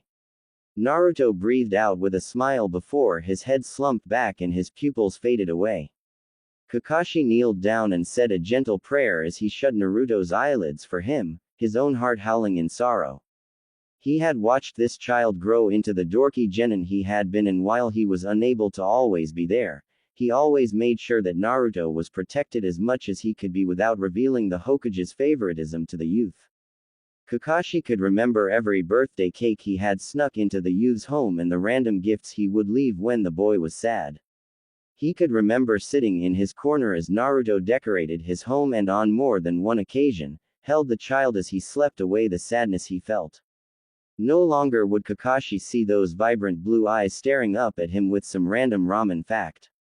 No longer would he see his student become indignant about his height, no longer would he see his student's dream come true. He was gone. Kakashi's sorrow morphed into fury as his eyes fell upon the sobbing form of Haku and scathingly asked, "Is this what you desired?" Haku continued her sobs as if she hadn't heard his anger above her own sadness. And this only made the copycat shinobi angrier. But before anything could be done by him, the deep voice of Zabuza rang out. Haku, I do not know what is going on, but we have a mission to finish. Once again, Haku continued on, making Kakashi pause. Naruto had said it himself. Haku was torn between obeying her master and her love for Naruto, which Kakashi didn't believe was true. But if she was actively ignoring the man she was willing to sacrifice herself for the now dead genin, there was something there. Haku, Zabuza said, his voice coming out forcefully. We have a mission to Fini. To hell with the mission. Haku shouted, shocking both Kakashi and Zabuza, but probably more Zabuza than himself. Haku, do you know who you are speaking to like that? Zabuza threatened with an angry scowl visible beneath his mask. Haku remained silent as Zabuza continued to speak, his voice thick with anger. I am the one who took you in when you were just a small beggar on the streets.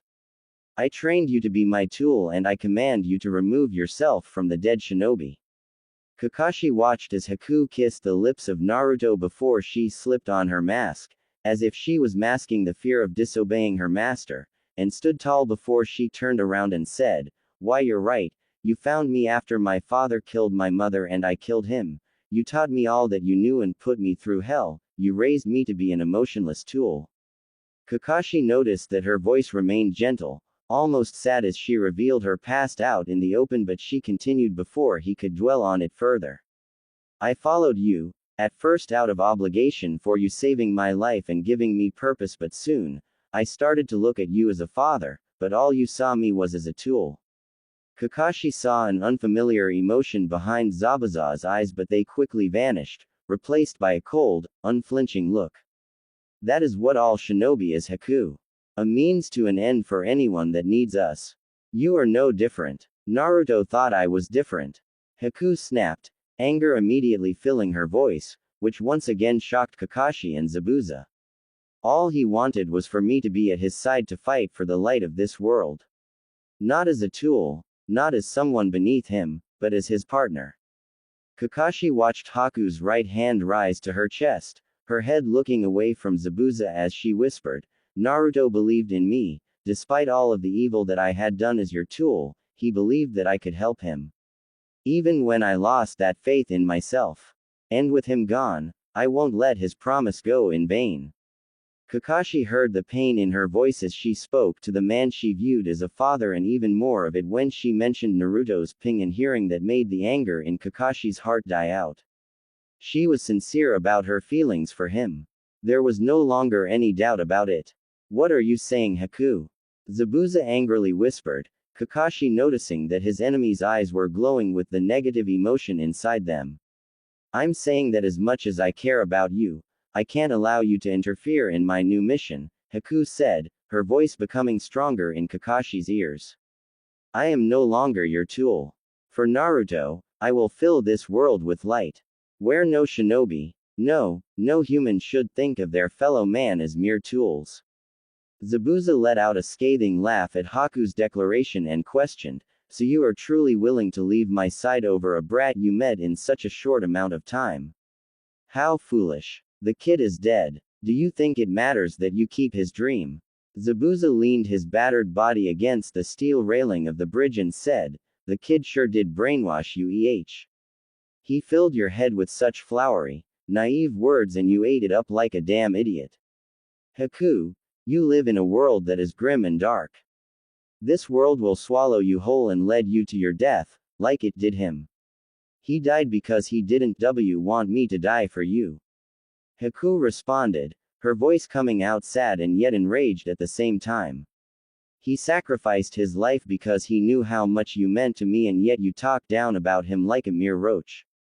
I won't allow you to disrespect him after his sacrifice. So what will you do, Haku? Will you fight me, the man who saved you from certain death, from a kid who was stupid enough to fall for his enemy?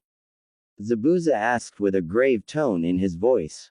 Haku silently shook her head and kneeled beside Naruto as she answered, I am no longer your tool. Out of respect for what you have done, I do not wish to fight you or kill you. I just want you to leave me here. I don't think I can let either of you go. Gato hired you both to kill Tazuna.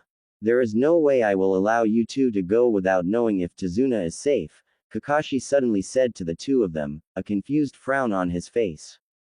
Haku and just abandoned Zabuza, and Zabuza hadn't blown up or gotten angry. Instead, Kakashi noticed that Zabuza was staring at the young female, but that look was in his eyes. Kakashi noticed it once more, but it was so strong, he could finally realize what it was. Pride. Zabuza looked at Haku with pride. But why? Very well, Haku, Zabuza said with a nod. You wish to leave, I will allow it. You are no use to me as a tool anyways. You failed to do what you were trained to do anyways, and that was to have a cold heart.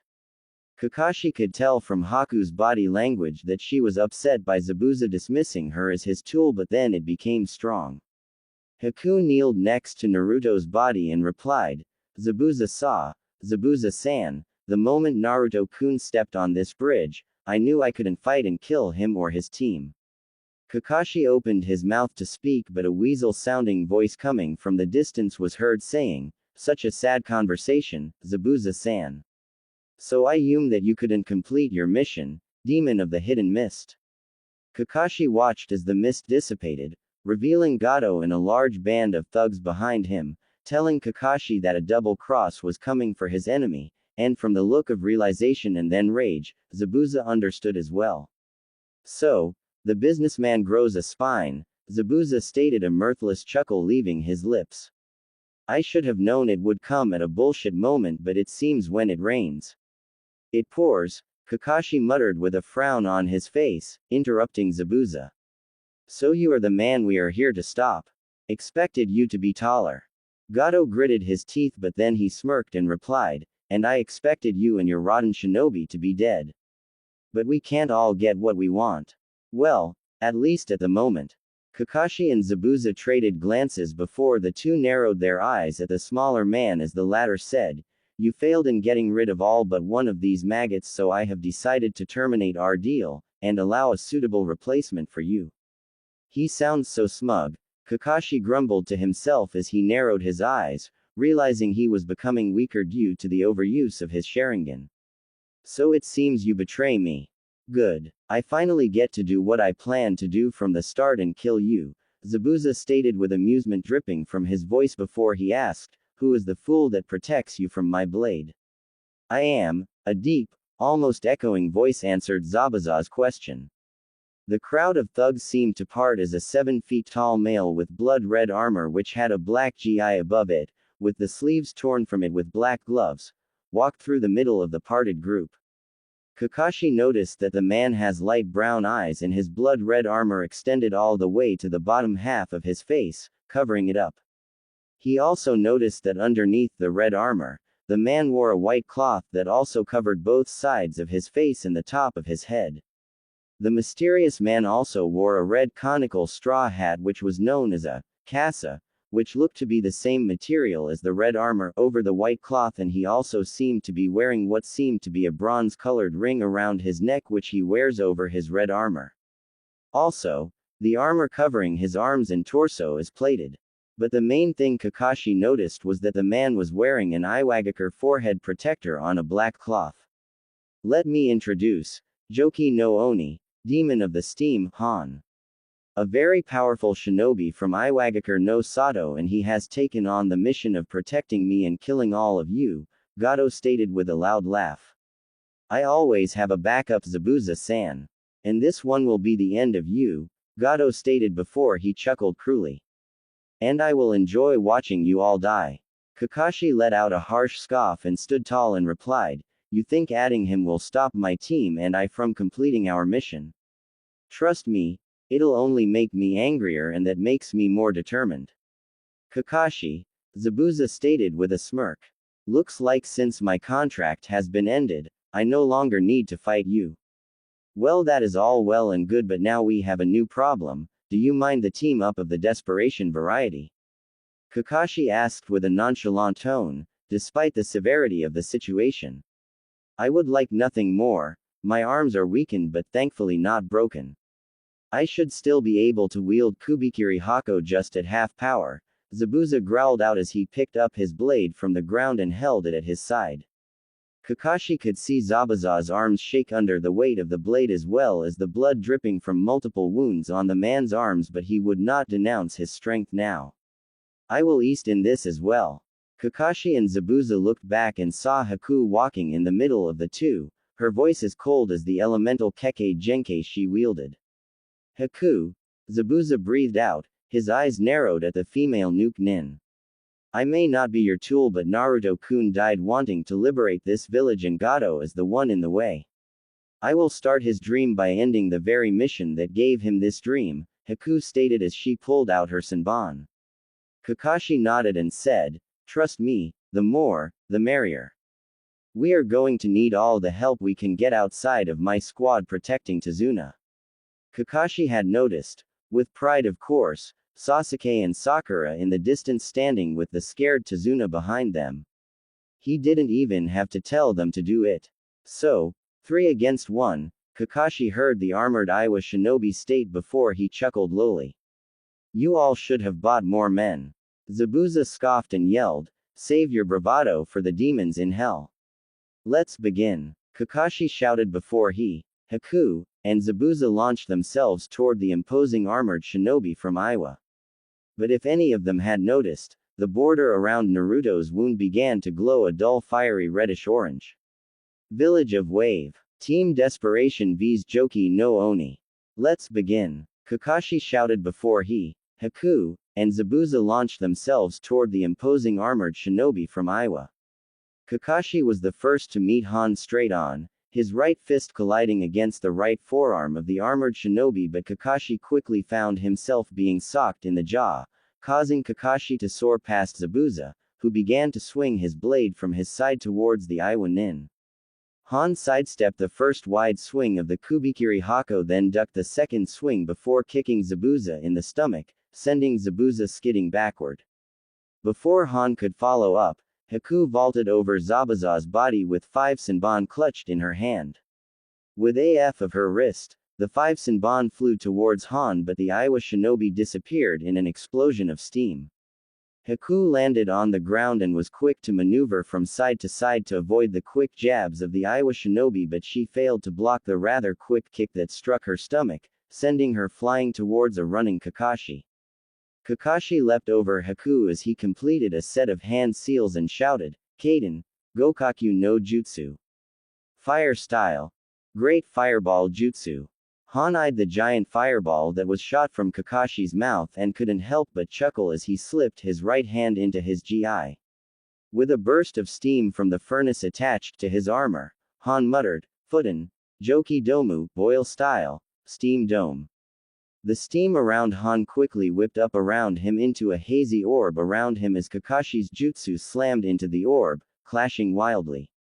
The fire began to wrap itself around the dome before both the fire and the steam faded away, leaving Han standing in the middle of a medium-sized crater, on the patch of cement that was within his technique. "Is that all?" the shinobi questioned, much to the ire of all three of his opponents. "Far from it," Zabuza growled. Haku. Despite wanting to separate from the man who had saved her, Haku knew that this was a serious situation and she would need to put that aside to ease them in this battle. Without missing a beat, the two Nuke Nin began to form several seals before the two ended in unison. Sweden. Suiryuden no Jutsu, water style. Water Dragon Jutsu, Hyoten. Hyoryu no Jutsu. Ice style. Ice Dragon Jutsu. Zabuza and Haku shouted before their respective dragons came into existence. Seeing this made Kakashi smirk as an idea formed in his head. "Let's put my affinity to use," Kakashi shouted as he formed his own hand seals before he exclaimed, "Raiden, Ikazuchiryu no Jutsu. Lightning style. Lightning Dragon Jutsu." The three elemental dragons soared towards Han and began to meld together, and Han was momentarily surprised by this ingenious move. But a miv amount of steam came from his furnace and with a smirk, he shouted, "Futen, Namatsu Joki Domu, boil style, dense steam dome." The multi-elemental dragons clashed against the enhanced steam dome, and for a moment, the dome seemed to start to weaken against the triple threat, but without warning, both the ice dragon and water dragon swirled around the dome before evaporating completely, leaving the lightning dragon, which quickly died away as well. Zabuza, Kakashi, and Haku's eyes widened in shock at how their attacks broke down against the dome, but they quickly became uneasy at how the dome remained swirling around the Iowa Nin, compared to the last time. That uneasiness soon turned into horror as the steam from the dome began to thicken and swirl wildly until a large white dragon was seen swirling around Han's relaxed form. Futen. Keianryu no Jutsu, boiling style, Heat Dragon Jutsu. With a point, the dragon roared and launched toward the three shinobi. Haku immediately formed another set of seals and shouted, "Hyoten, Makio Hyosho. Ice style. Demonic Ice Crystal Mirror." A large dome of ice mirrors appeared to surround the three, but then Haku shouted, "Hyoten, Makio Hyosho Kyutai, Ice style, Demonic Ice Crystal Mirror Sphere." The mirrors quickly surrounded and then enclosed the three, leaving no crack between them as Han's technique slammed into them hard, causing the entire sphere to shake, but their opponent's attack quickly dispersed. "Okay, this is not going so well," Kakashi panted out in exhaustion, falling down to one knee. Zabuza agreed and leaned against his blade, panting as well. "Yeah," Zabuza agreed, shaking the feeling back into his arms. "I can see why Kiri wants his head on a pike. He's damn near invincible with his Futen, even Mei would have a hard time with him." Kakashi grunted in response. It didn't take a genius to realize that the only reason the two of them were so beat was due to being low on chakra from not only their own battle with each other but also launching some of their strongest techniques. Only Haku seemed well off in terms of chakra, but who knew when that would last. Their opponent's steam was giving him unnatural abilities, and because of this, not only was Han able to defeat his jutsu on its own, but he was able to defeat the unified force of Haku, Zabuza, and himself as well. And despite being close to blacking out from chakra exhaustion, their attack should have been able to take him out. If that steam was able to do all of that, would his Reikiri even work? Only one way to find out, Kakashi mentally growled out, momentarily shutting his left eye to reserve some sort of energy as he popped a soldier pill into his mouth, which gave him enough of a boost to summon one final Reikiri. He didn't want to use this technique, but he had no choice at this rate. The Iowa shinobi was a tough competitor and they needed to take him down. Alright, I have a plan, Kakashi said with a harsh cough. I only have one more Reikiri in me before I'm completely tapped out and no use to you guys, but I need a few seconds to prepare. I'm surprised you're willing to use that again after killing your student with it, Zabuza coldly commented, making Kakashi flinch at his words. I don't want to do it, but it needs to be done, Kakashi stated with narrowed eyes towards Zabuza. Zabuza scoffed and said, I'll give you the time. Haku, keep the sphere around Kakashi until the very last second. Understood, Zabuza, Haku responded, her voice controlled despite her heart hurting from the still open wound of Naruto's death. But as Zabuza turned around, the mirror before him cracked before exploding completely, revealing the fists of their opponent. Zabuza swiftly lifted up Kubikiri Hako and managed to get the blade to protect his chest as well as Kakashi's mere seconds before the fists slammed into them, sending them both through the ice mirror behind them. Han came skidding into the middle of the mirrors, his body exuding the steam that had been built up within his armor, but Haku quickly flew into the mirror and replaced the broken ice mirrors instantly. Han looked around and chuckled as he faced multiple images of Haku within the ice mirrors around him and asked, Do you truly think that you can stop me with a dome of ice? Haku held up a small kunai with her right hand and muttered, We're about to find out. Village of Wave. Pav. Hataki Kakashi. Sensei. Are you okay? Kakashi groaned as he leaned up from the ground with Sakura kneeling on the left side while Sasuke held a kunai against the downed Zabuza's throat a few feet away. Despite being shielded by Zabuza's sword, the two of them were sent far down the bridge by the punch of Han, and Kakashi hadn't realized how powerful that punch was until he saw Sakura's green eyes staring down at him in concern. Kakashi gave his female student an eye smile and said, I am fine, Sakura-san, but thank you for asking. Kakashi then turned his head to Sasuke and said, You can move, Zabuza is no longer an enemy. He could see a shocked look appear on Sasuke's face, and for a moment, Kakashi was unsure if Sasuke would obey, but the genin did, and not a second later, Zabuza nailed the boy in the stomach. Zabuza! Kakashi yelled in outrage at Zabuza for hitting his student. We are on the same side. You have no right hitting my student. Your student had a kunai to my throat. He is very lucky I didn't kill him, Zabuza responded coldly as he leaned up off the ground before he said, TCH, that damn Iowa shinobi knocked us all the way here near the start of the bridge. Yeah, despite the mirrors Haku made to slow down our flight, Kakashi muttered as he got up on his feet. We need to hurry. Who knows how long Haku can stand up to him? Haku? Sasuke muttered, causing Kakashi's eyes to glance at the genin. Haku. The girl Naruto bought to dinner that night. She's the one I was fighting earlier before Naruto told me to leave. What does she have to do with this? Why are you not fighting Zabuza? And where the hell is the dope anyways?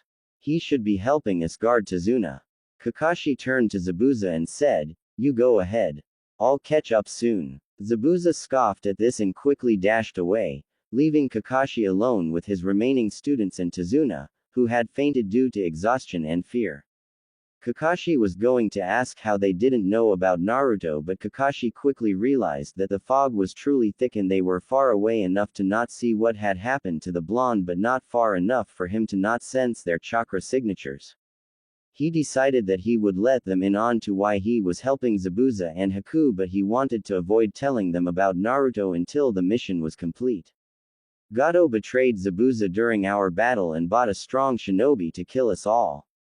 Because of this, Haku, Zabuza, and I teamed up to stop him. Sasuke and Sakura looked at each other in alarm at what they had missed by being back here, but then Sasuke shook his head, stepped forward, and said, Alright then, if this shinobi is stronger than you guys, then I'll come with to help. There's no need, Sasuke, Kakashi replied. The three of us are strong enough to handle it. You two continue to protect Tazuna, Kakashi then looked at the unconscious form of the man and sheepishly added, well, his sleeping form. Then how did you two get down here in the first place? Sasuke asked with a sour frown, making Kakashi frown as well. You and Zabuza don't look the coward type, and plus Haku is not with you, making me think you two were knocked all the way back here. Come on Kakashi-sensei, I can help. No, Kakashi sternly said, a little peeved at Sasuke's refusal to accept his orders. You will remain here with Sakura to protect Tazuna at all costs. You tell me to stay back, and yet Naruto is missing as well. Is he up there helping Haku? Sasuke asked with a scowl on his face, making Kakashi hide a wince from him at the mention of Naruto. Sasuke-kun, Sakura softly spoke, causing both Kakashi and Sasuke to look at her. Kakashi-sensei said it was he, Zabuza, and Haku were fighting this shinobi. He didn't say anything about Naruto. Sasuke seemed to realize this and slowly turned to Kakashi and asked, so where is Naruto then? If he isn't up there with you, he didn't run away, did he? Kakashi realized that there was no point in hiding it anymore, considering that they would be told anyways. Taking a deep breath, Kakashi said, during my battle with Zabuza, before the new shinobi arrived, Naruto took an attack meant for Zabuza to save Haku's life. He didn't make it. Naruto's gone. Gone. Sasuke stuttered with a stunned expression. No. That can't be right. Naruto can't be gone. Kakashi saw Sakura fall to her knees as her bottom lip trembled and her green eyes became wet with unshed tears before he turned back to Sasuke's stunned face and said, I'm sorry, Naruto's dead. That can't be right. Sakura shouted, tears spilling down her face. Naruto is too stupid to die. He can't be dead. He is, Kakashi responded to her with sympathy. It was never easy breaking news like this to the teammates of the departed, but had to break the news to them now before they wound up victims as well. Kakashi looked away from Sakura when she began to uncontrollably sob and then turned to Sasuke. Stay here, I do not wish to bury another one of my students on this day. Kakashi turned around and dashed away from the two, guilt tearing into his heart at the entire situation. He knew that he shouldn't have left the way he did, but he had a mission to finish. He would deal with the fallout later. Village of Wave. Pav. Hyoden no Haku. With unmatched speed, Haku dashed from mirror to mirror with two kunai in her hands, using each dash to slash at her enemy within her grasp. But each time her kunai met his armor, he would grunt but look no worse for wear, and it was concerning her greatly. She had already used quite a lot of chakra during these last few minutes and her speed was taking a dip in response. Nearly twice, he had almost caught her mid-dash, but because of her additional jutsu, she was exerting far more energy. But she couldn't give up now. She had to take him down in order to take out Gato, keeping the promise Naruto had made before he died. After another quick slash and dash into the mirror, Haku tried to hide her panting as Han stood in the middle of the sphere, steam slowly rising to the ceiling of the ice sphere. Haku glanced up at the ceiling and reinforced her jutsu's strength and immediately dashed out of the mirror to the back of Han, but while she was able to strike his back, when she was heading towards the mirror to her upper right, Han was inches away from grabbing her foot. Haku flashed to the mirror to the upper left of Han and dashed from it and landed a slash to his mask before dashing into the mirror to his lower right. Haku wasted no time in flashing into the mirror above him, then melding from the other side of the sphere and quickly completed several seals before she slammed her palms on the mirror beneath her and shouted, Hyoten. Susho no Arashi Ice Style, Crystal Storm. Quote, all of the ice mirrors began to crack ominously from within the sphere her opponent was trapped in, and the moment she leapt away, the entire sphere exploded into millions of shards that seemed to hover around Han, who Haku noticed was looking around the shards of ice. Haku landed on the ground and did one seal with her right hand before she shouted, Jutsu Punish. While closing her hand into a fist. The ice shards immediately soared towards the Iowa shinobi, but before any of them could strike him, a shout of, Futen, Kairaki Muso, Boyle style, unrivaled strength, reached her ears. Seconds later, A large burst of steam exploded from Han's body, causing the ice shards to evaporate mere seconds before they were to skewer him alive. Never use ice against someone known as Joki no Oni, Haku heard the man exclaim with a laugh, possibly at the attempt her trying to fend him off. HMPH, my ice will strike you down, no matter how strong that steam is, Haku stated coolly, not betraying the panic she was feeling at this moment, but then she happened to turn her head to see Naruto's body. Naruto-kun, did he panic before he was killed? Haku asked herself as she eyed his body, her eyes slightly softening.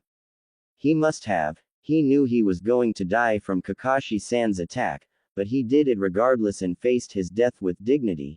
If he can face death without fear, then I can face this shinobi with no difficulty, Haku thought, her confidence building as she faced Han once more. You stand in my way in killing Gato, I will defeat you at any cost, Haku coldly stated while her eyes narrowed behind her mask. Such a big talk for a small child, Han stated before Haku saw him dash towards her, his right hand back to strike her. Surprised by how fast the armored man could move, Haku found herself dashing to the side to avoid his punch, then ducking his wide kick that was aimed at her head, but she was unable to avoid the elbow that slammed into her stomach. Haku skidded backward against the wall of the bridge, but this quickly proved to be a good thing because she was able to avoid the punch that was aimed at her head. But the cement wall behind her was not so lucky because the second his fist touched it, it exploded upon impact.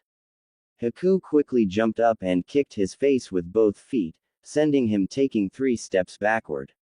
Haku quickly flipped to her feet and then dashed back to avoid his shoulder tackle and shouted, Hyoten, Hyoryu no Jutsu. Her ice dragon launched itself toward Han, who quickly blew out a large amount of steam and said, Futen, Shinjoki no Yoroi boiling style. True steam armor, the steam wrapped around Han's body and hovered around every inch of his body. Just as the ice dragon was about to strike him down, Han roared, Futen, Shinjoki Bakua, boiling style, true steam explosion. And with that, the steam shroud that covered Han's body suddenly expanded and exploded, instantly melting in the air, but the Hyoten user saw the water and quickly formed several seals with one hand and shouted, Hyoten, Sensatsu Susho, ice style, 1,000 needles of death. The water from the melted ice dragon quickly became shards of ice that instantly started to rain down on the Iwa shinobi, but Han himself was able to switch himself with a brick, allowing it to be skewered by Haku's attack. Haku felt a large amount of chakra coming from her left and instantly twisted her body to avoid another cement-breaking strike from the large shinobi. Haku quickly ducked to avoid a kick aimed at her, but quickly swept Han's feet from underneath him, sending his torso slamming against the hole he had just created with his fist. Haku grabbed both of his legs, used her chakra to lift up the rather sturdy male and tossed him over the bridge before falling to one knee, her breathing coming out ragged. Haku stood up on shaky legs and took several steps back, but just as she did, a huge explosion of steam occurred before her which knocked her off her feet and sent her flying backwards into the air, where she then crashed onto the bridge hard. When Haku pushed herself from the ground, she saw that the portion of the bridge that was there before was now gone due to the explosion. But what she also saw was the body of Naruto hanging over the edge of the bridge that was no longer there. And he was beginning to slink off the edge until he fell off. Naruto-kun, Haku shouted in horror as she quickly moved to her feet to grab the legs of the blonde before it went over the edge. But when Haku leapt for Naruto's body, the cement below her began to crack before Han came bursting from underneath it fist first, causing his fist to meet her stomach hard. Haku flew backwards, then slammed back first against the wall of the bridge before she fell face first to the bridge, coughing and gasping for air from the intense pain she was feeling. And it wasn't all from the punch. Not only was Naruto dead, his body was now plummeting into the water below.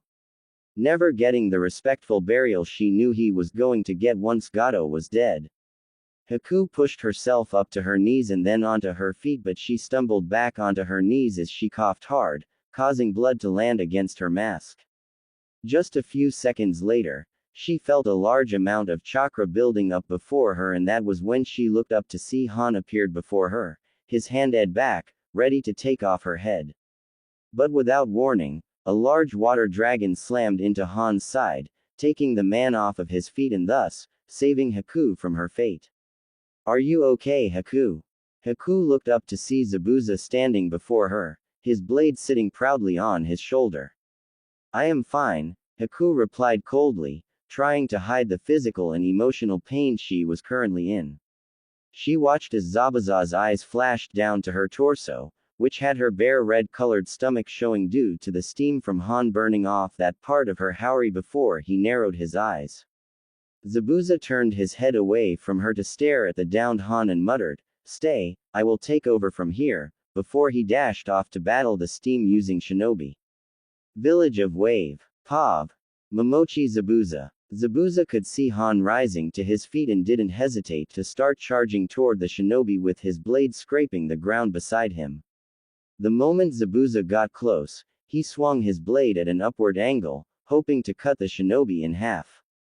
Han was quick enough to lean back to avoid the swing, but Zabuza grabbed the hilt with his left hand and quickly swung his sword in a downward angle. Han was quick to avoid it as well.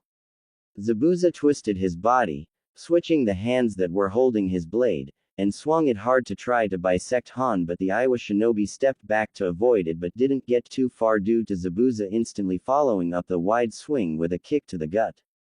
Zabuza followed Han, who had stepped back from the kick and delivered 3 quick lunges with the tip of his blade.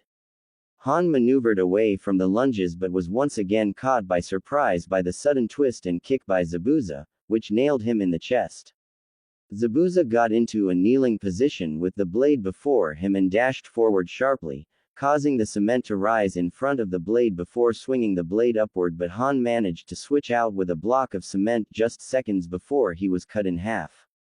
Just as the cement block just was. Zabuza growled at this and quickly turned around and blocked an oncoming strike from Han's right hand with his blade, causing his feet to skid against the ground below. Zabuza felt a bead of sweat slide down the right side of his face as he forced more chakra into his arms to keep them sturdy against the fist of the Iowa shinobi. He refused to let his opponent see his weakness. Zabuza's eyes flashed to Han's legs briefly before flashing back up to Han's orange eyes and sneered before he lifted his leg and kicked Han's right foot from beneath the man, making him lose just enough focus for Zabuza to leap up, while his sword stayed in place, and drop-kicked it, bouncing the flat side of his blade against Han's body. Due to the attack, Zabuza and Han fell on their backs. However, Zabuza flipped up to his feet and immediately swung his blade down at his downed opponent. Unfortunately, Han swiftly replaced himself with another cement block, causing Zabuza to slice right through it, but mere seconds after this, several kunai came soaring towards him. Zabuza deflected 6 of the 7 kunai, but he was unable to deflect the final kunai, which wound up piercing his left shoulder. Zabuza pulled out the kunai and stood up on his own 2 feet as he gritted his teeth. "You are really starting to piss me off," Zabuza growled as he faced the steam user. Han chuckled and responded, "And here I thought that was already the case." Zabuza didn't share Han's amusement nor his attempt at a joke and quickly showed him this when he dashed towards him with his blade in the air, ready to strike him down, but when his sword came down, Han was able to step backward to avoid the strike before he leapt up to kick Zabuza in the face. Zabuza's back slammed against the wall of the bridge, which caused him to drop his weapon, and took a single step forward and saw Han's fist coming towards him. Zabuza managed to grab the right fist of the Iowa shinobi and quickly responded by pulling Han forward and ramming his elbow into Han's face. Han stumbled back, lifted his leg, and kicked Zabuza hard in the chest, breaking several of Zabuza's ribs, which caused Zabuza to cough up blood behind the wraps on his face. Zabuza managed to pull the shinobi back towards him and landed a hard right hook to Han's jaw while letting go of his hand. Han stumbled to the side, but when he regained his bearings, Han was then kicked in the face by Haku, sending him sailing to the side. Zabuza turned to Haku, who had landed on her side, and said, "I thought I told you to remain where you were." "You did," Haku responded while clutching her stomach in pain, the pale skin now starting to blemish. I decided not to listen. Zabuza scowled on the inside, but inwardly, he was impressed and proud of her.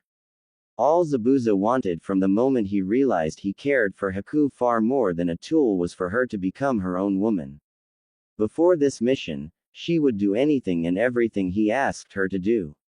If he was as sick as some people, he knew he could have asked her to share his bed, she would have out of respect for all that he had done for her. He wanted to see Haku become self-reliant and stick to what she believed in instead of obeying his philosophy, and while he was annoyed that it took her falling in love with the enemy, but he was very proud that she decided it was now time to do what she wanted to do in life. It might have taken that blonde boy dying, but he was finally getting what he had wished for on her 10th birthday. Very well, Haku, we need to get on our guards, Zabuza stated before he tried to stand up, only for him to fall back down, groaning in agony from his broken ribs. Zabuza, you're too wounded to fight, Haku said with a worried frown on her face. Please stay here. I can handle fighting him alone. Zabuza gritted his teeth and shook his head and once again tried to move, but the pain in his torso was white hot and Zabuza couldn't stop himself from growling in pain. Haku touched his chest and said, "Stay here. I will take it from here," before she dashed forward to attack Han once more.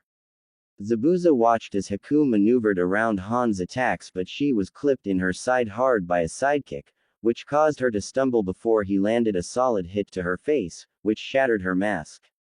Zabuza watched as Han steadily altered Haku's body with his fist, and despite Haku trying to get away, Han stopped each attempt with a brutal punch or kick. Finally, Han seemed to have enough of her, and after ducking a kick, Zabuza watched in horror as Han's body exploded in steam and Haku was sent sailing backward. Haku! Zabuza shouted, panic lacing his voice as he turned his head enough to see her slam into the cement hard before rolling to a stop in the distance. Zabuza heard someone running and quickly turned his head only to be picked up by his shirt by Han and launched into the air before his body slammed down hard on the bridge below beside Haku, who was struggling to her knees before falling down on the ground. Village of Wave. Pav. Hataki Kakashi. Kakashi was dashing over the many marks and cracks of the battles that were had, trying to get his way back to Zabuza and Haku when the latter of the two was seen rolling into his line of sight, with the former slamming to the ground moments later. Kakashi skidded to a stop and looked down at the two for mere seconds until he looked up to see Han charging towards them. Kakashi swore and quickly did several seals before he shouted, "Raiden, Ikazuchiryu no Jutsu." And with a thrust of his hands, his lightning dragon came forth and charged towards Han's form. But to Kakashi's horror, Han shouted, "Futen, Joki Juden, boiling style, steam bullet." Steam wrapped around Han's outstretched fist, which then spread across his entire body. Suddenly, Han's speed increased dramatically as he charged forward, making him seem like a white bullet heading toward the lightning dragon. The minute the white bullet collided with the dragon was split apart forcefully as the white bullet cut through the middle of it, and that white bullet was coming right to Kakashi. Kakashi disengaged the jutsu and only had a few seconds to kick Haku and Zabuza away before switching himself out with a cinder block. The cinder block exploded in particles the moment the white streak slammed into it. Kakashi appeared behind the white blur now and quickly did the familiar hand seals for the Reikiri just as the blur took a sharp turn and began to come right towards him. Kakashi gritted his teeth and shouted, "Reikiri!" Before he dashed forward with the large ball of lightning in his hand with a shout, Kakashi put the jutsu out above him and met the white blur in a fierce clash of lightning vs steam. Kakashi gritted his teeth and tried to force more chakra into his attack, but he still found himself skidding against the ground against the long streak of steam before him. Kakashi tried to keep himself rooted to his spot by using his chakra to keep him still, but even that didn't work because the cement around his feet began to slide back, causing cracks to appear. Just then, a voice from within the white bullet shouted, "Futen, Shinjoki Bakua." The white steam ball expanded against his Reikiri. Before Kakashi could disengage, An explosion of extreme heat enveloped Kakashi, and his attack before the force of Han's attack sent Kakashi soaring high into the air, where he then slammed into the bridge so hard, he actually bounced off the ground momentarily before slamming into the ground at an angle, where his body rolled twice until he stopped completely. Village of Wave. Pav. Gato. Gato watched through his binoculars in glee as Han stood victorious against the pesky demon and his ice whore along with the famed copycat shinobi. I knew this investment would work out for me. Gato exclaimed in excitement as he hopped out from the wooden chair his henchman had brought along for him to sit down in. He knew it was dangerous to stay on the bridge while these shinobi battled, but he had to watch this battle. He wanted to see that smug bastard Zabuza stomped into oblivion by his superior while the ice whore was taken as his personal concubine. Gato looked back at his henchman and said, "Let us go. It's time for me to see the life drain from the eyes of these shinobi." Village of Wave. Pav. Hyoten no Haku vs Joki no Oni. Han couldn't help but allow a smirk to appear. He had done what many couldn't claim to do. He had taken out not only one of the famed swordsmen of Kurigakure no Sato and his apprentice, but he also just took out the famed copycat shinobi, Hitaki Kakashi. And he didn't even have to use Kokuo's chakra. Though if he had known how quick this battle would have been, he would have used the demonic chakra as quickly as possible. So, is that all there is from Momochi Zabuza and Hitaki Kakashi? Han asked with a mocking tone as he slipped his right hand into his torn gi, which he was inwardly surprised at still being on his body after dealing with the girl and her speed in the ice sphere. He saw both men struggle to rise to at least lean up to face him, but their bodies had given up on them. They were too battered and weakened to battle him now. Han shook his head as he stared down at Zabuza's form and spat, "How pathetic. I accepted doing this at half the price Gato was paying you, Zabuza, because I would get the chance to defeat a powerful shinobi that was rumored to match my strength." Han's head then turned to the unconscious form of Kakashi and shook his head slowly and added, "And then to see the famed Hitaki Kakashi here was an added bonus to test myself, and I managed to steamroll not only the two of you but another as well. How pathetic. I suppose it's time for me to complete the rest of my side mission before heading home." As Han began to walk away, he heard a female voice say from behind him, "We aren't done yet." Han turned around to see the Hyoten user standing on shaky feet, blood coating the left side of her face while blood fell from the corner of the right side of her mouth. "I won't let you hurt Tazuna-san," Haku muttered, but Han could see that not only was her body shaking from the pain she was in, but her eyes were unfocused as well. He could tell that she was standing on her last legs, and as admirable as standing up to him was, he merely turned around and said, "Just stay down. I am no longer interested in fighting you. I just want to complete my mission." But he was quickly stopped when he heard the whistle of a kunai slicing through the air coming closer to him, where he then felt the kunai slice against his right shoulder, which caused him to stop. Han turned around and said, "You still wish to fight, despite me trying to spare you? Very well, I will end your life since you seem to want that." Futen. Joki Juden. Steam exploded from Han's armor as he charged towards Haku at breakneck speeds, but Haku quickly dodged to the side to avoid the oncoming steam-covered shinobi and quickly grabbed the unconscious Kakashi and hoisted him over her shoulder. Futen. Joki Juden. Haku once again avoided the shinobi by rolling to the left side of the bridge towards Zabuza. She swiftly hoisted her former master's body over her bare shoulder and then vaulted over the bridge before Han's fist slammed through the cement. Haku gritted her teeth as she hung upside down underneath the bridge and quickly ran to the other end of the bridge where the village would be, needing to get away as quickly as possible.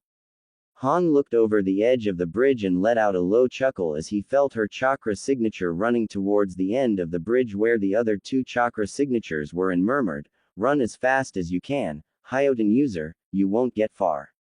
Han smirked and immediately began to charge forward to where he expected Haku would be. Village of Wave. Pav. General, what the hell do you think you're doing here? Haku ignored the angered Sakura as she sat the unconscious forms of Zabuza and Kakashi down with a worried frown on her face. She knew that her opponent would come down here, and as much as she needed to run far, far away, she didn't have enough chakra to get her far enough before it was game over. So she had to go to the two most able bodies to get their ice stance in hiding from the steam user, but unfortunately, Sasuke and Sakura were very upset with her due to the death of their teammate. Which was a legit reason to be upset with her, being that she felt it was her fault in getting him killed, but now was not the time to drown in that guilt. She had to get Zabuza and Kakashi out of there before it was too late. Haku stood up to turn around to face Sasuke but was stopped when Sakura suddenly appeared before her, anger in her jade-colored eyes. "How dare you show your face here?" Sakura asked her, making Haku narrow her own eyes. "We have no time for this," Haku told her, but as she tried to move to the side, Sakura instantly stepped in her way again. "We will make time," Sasuke told her as he quickly joined Sakura's side, his black eyes radiating hatred for her. "You are the reason that Naruto is dead. The least you can do is tell us why. And I will once this is all over, but we need to get out of here before he gets here," Haku promised, her voice taking on a pleading tone as her worry continued to increase. The longer she remained here, the shorter their chances were to get away. "No," Sakura shouted. "Naruto may have been an idiot, but he was our idiot. Our friend, and he's gone now. We need to know why. And since Kakashi-sensei and your partner is unconscious at this moment, you're the only one alive that can tell us why he had to die," Sasuke added with a cold look on his face. Haku was agitated by Sakura's saddened face as well as Sasuke's cold expression, and as much as she wanted to hold back her annoyance, she found herself unable to as she asked with a scathing tone, "And why do either of you care so much?" Her tone seemingly took Sasuke and Sakura by surprise, but Haku quickly jumped on this and said, "If you two were such good friends to him, then why did he feel so out of place within his village? Why did he ever feel alone with two such good friends like you two?" Naruto was lonely, Sakura whispered, her eyes looking down at the ground for a moment, her tone showing both surprise and sadness for the whisker-marked shinobi. "He never showed it to us. He was always smiling and joking and being a general dork," Sasuke said, his voice equally quiet as well. "Well, guess what? He was lonely in Konoha. As his friends, he should have been able to go to you two and tell you how he really felt instead of giving me the chance to know it." As Haku walked past the two genin, she said with a sad tone in her voice, "If you two were there for him, he wouldn't have met me in the forest that day, he wouldn't have fallen in love with me, he wouldn't have taken Kakashi's technique for me, he wouldn't have died for me, his enemy." Haku still couldn't shake the intense guilt that filled her heart when her mind thought back to his death. Haku quickly shook her head and opened her mouth to say something, but Han's voice was heard instead. "So this is where you went? I knew you would come here to join your friends." Haku turned around to see Han standing a few feet away from them, his right hand hanging from his gi as he chuckled softly. What no one noticed was that there were little balls of orange light floating up from the waters below and into the air around them. Haku instantly got on guard and pulled out several senbon and said, "I was hoping to not be here, but things had to be discussed." Han nodded in understanding, his hand sliding out of his gi as he said, "Understandable, but that doesn't mean you can run off after wanting your death." Haku turned her head to Sasuke and Sakura and exclaimed, "Take Zabuza and Kakashi away from here. I will buy some time for you both to go." Sakura and Sasuke looked at each other and quickly nodded before the two made their way to follow Haku's orders. Although the latter of the two wanted to stay behind, he knew from the large amount of chakra this enemy had, he wouldn't stand a chance. As Sasuke and Sakura lifted up their respective choices, Han rubbed his wrist and shouted, "Who said I'm letting any of you escape?" Futen. Kairaki Muso. Which caused a large amount of steam to explode from his body before it began to spread out around the area. Futen. Gekuretsu Gobi Bakushin. Boiling style. Furious five-tailed dash. Han shouted as the large amount of steam around him morphed into a being that had a horse's body with a dolphin's head, which had two long horns with three short horns on its head along with five tails swishing behind it. Haku, Sasuke, and Sakura stared at the steam-made creature in horror as its eyes glowed a bright red before it roared and charged towards them, but as it got closer, the small orange balls of light that were hovering around the bridge shot towards the spot that was before Haku and the Konoha shinobi. In second, the orbs landed on the bridge, and a large vortex of fire ignited against the ground, causing the creature of steam to disperse back into Han, who crashed against the ground hard. Meanwhile, Haku, Sasuke, and Sakura were sent sailing backward to the ground as well. After a few seconds, Haku slowly made her way to her feet as she stared into the inferno and noticed that something was forming from within it. The flames intensified as a black silhouette of a human was shown materializing from the start of the left side of the body to the right, and from what she could tell, the figure was standing at 5 feet 6 feet and the silhouette of the hair seemed long and spiky as well. The Tower of Inferno began to lower and ebb away, and once it did, Haku received a shock that made her audible gasp. The first thing she saw was that familiar navy blue and neon orange jumpsuit that was worn on Naruto and even had the Konoha Hinata around his forehead. The jumpsuit even had a large hole in the jacket and shirt where he was struck. Haku looked at the face and saw the familiar tan skin, ocean blue eyes, and the 3 whisker marks on both cheeks, but the hair, while it was moderately spiky, it had grown into a low ponytail that fell between his shoulder blades. The figure was also far taller than he was before, and the jumpsuit looked tighter on him as well. She could see through the large hole in his shirt that he had more muscle than before, and even the baby fat that was previously on his face was gone, leaving it smoother and sharper as well. But despite the changes, she could see the person she had fallen in love with during the past few weeks in wave within this new image. "Are you okay?" the male asked, his voice sounding a little rough and deep to her but still holding the familiarity that she was used to. Sasuke and Sakura were seeing this as well, and they had a look of pure shock on their faces. It can't be, can it?" Sasuke whispered in disbelief. It couldn't be the dope. Kakashi and Haku had said he had died, and their voices rang the truth, and yet he was there, and he looked different as well. Sakura was in a similar boat as Sasuke as she stared at the new arrival, her thoughts ranging from shock to relief and happiness. When Kakashi had told them that Naruto had died, Sakura couldn't stop the guilt from pouring into her heart, and it had only gotten worse with Haku's own words.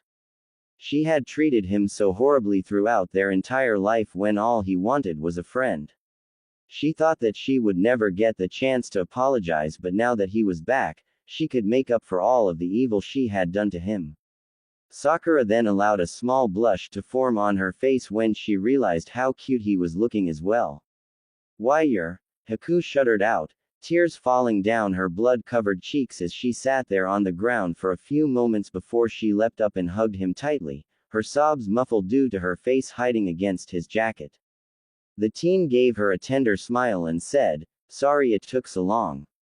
A hero usually comes at the nick of time."